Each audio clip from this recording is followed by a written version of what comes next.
Tech Dad here. Let's bring an old Mac PowerPC G4 back to life.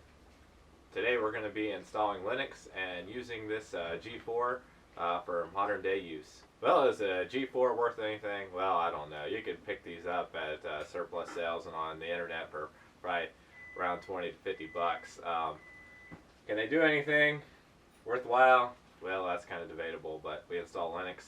We might be able to use some other software for document editing, that sort of thing. Nothing too intensive.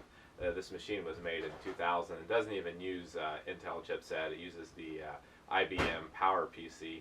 That's what Apple was using before they switched over to Intel. This might be kind of a fun project. You can find these things all over the place. A lot of people just use them for paperweights or desk decorations, or actually probably most of them are at the landfill. Now, why would we install Linux on this? Well, the biggest thing is the latest version of Mac OS you could use on the G4 was, I believe, 10.5. There's not a whole lot of support. In fact, Apple has discontinued support at 10.5 a long time ago. So if we're going to use anything that's still supported, we need to use Linux. Ubuntu is still supporting PowerPC release for probably another 5 years. So there is some use in this computer. Even though this G4 is ancient, it does have USB. So in order to install Linux, we're going to make and create a bootable USB stick. Now I'm going to show you how to do this in Mac OS Sierra. This applies to pretty much all the earlier versions of Mac OS. You could use Windows or however you want to make a bootable Linux stick, but I'm going to show you in Mac. And I'm going to show you a command that makes it a lot easier than using unetboot or some of those other programs.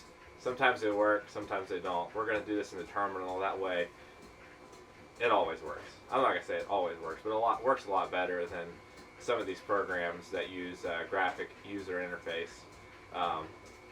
They may be a little more user-friendly, but a lot of times they don't work. So we're going to use terminal to make a bootable Linux stick. Alright, let's go ahead and open this thing up. Latch to get it on the side. One of the easiest computers to open up at the time.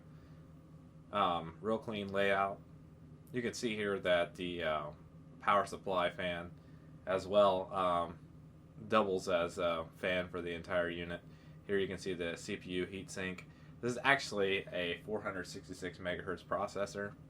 I like how Apple has always been creative and combining fans and whatnot.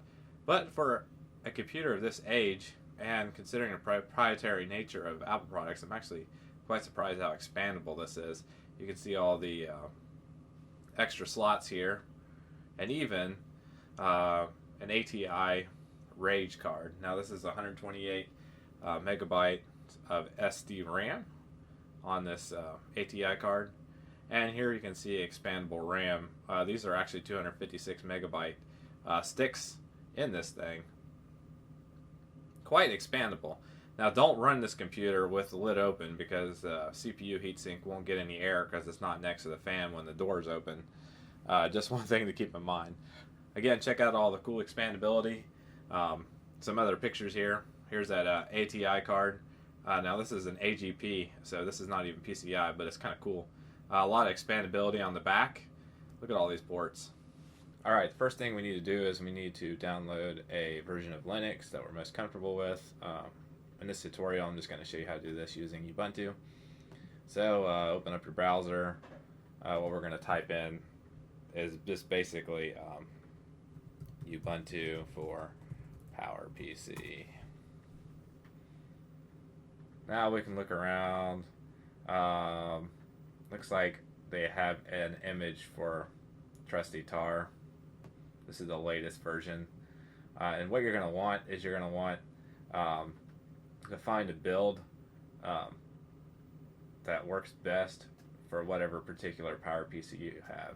In this particular case, we got a G4. So right here they already have an image here for Mac PowerPC. Now this is the server version.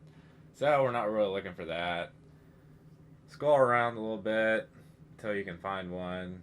In this particular case, I'm going to go back and see if they have a regular version of Ubuntu for PowerPC. Here we have 12.04.5, and you can see there is one here for G4. So what we're going to do is we're going to download this. Okay, the next thing I'm going to do is I'm going to move this Ubuntu ISO to the desktop just so it's easier to find.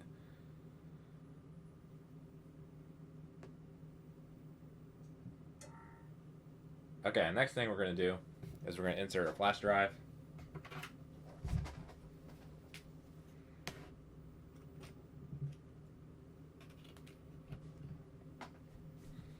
Okay, once you insert your flash drive, you're going to want to go to disk utility, and we're going to format this floppy disk, excuse me, not floppy disk, this USB drive to something we can boot from the G4. So go to erase.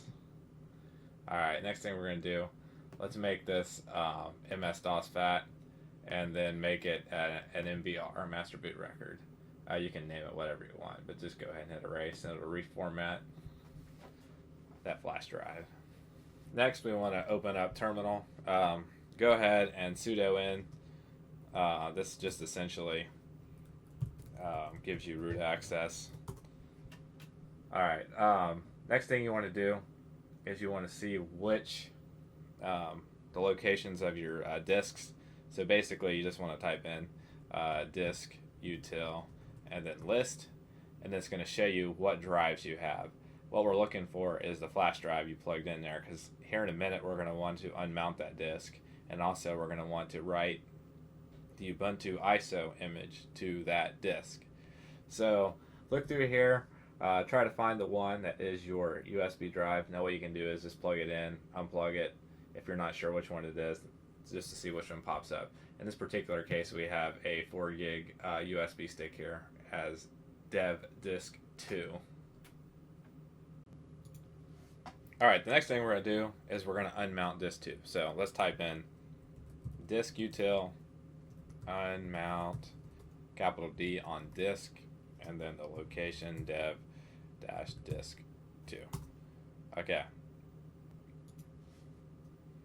Okay, what we're going to do is what I've done is I've typed cd desktop, and what this does is it changes our directory. Now I'm already in that directory, so it's not going to do anything.